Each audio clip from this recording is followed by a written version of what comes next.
कृष्ण आश्रयस्तोत्रम्। सर्वमार्गेषु नष्टेषु कलौ च कलधार्मिणी पाषाण्डप्रचुरे लोके कृष्ण एव गतिर्मम।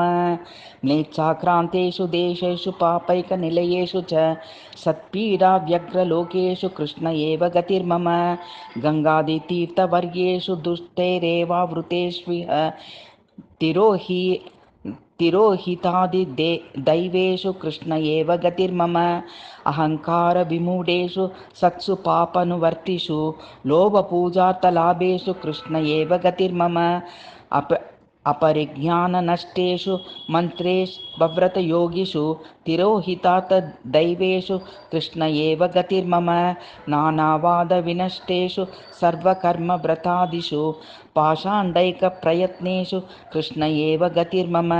अजामिलादिदोषाणां नाशकोकुनभवे स्थितः ज्ञापिता किल महात्म्यः कृष्ण एव गतिर्मम। प्राकृताः सकला देवा गणितानन्दकं बृहत् पूर्णानन्दो हरिस्तस्मात् कृष्ण एव गतिर्मम। विवेकधैर्यभक्त्यादिरहितस्य विशेषतः पापासक्तस्य दीनस्य कृष्ण एव गतिर्मम।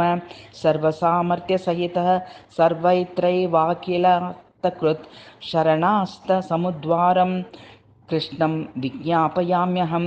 कृष्णाश्रयमिदं स्तोत्रं यः पठेत् कृष्णसन्निधौ तस्याश्रयो भवेत् कृष्ण इति श्रीवल्लभो ब्रवीत्।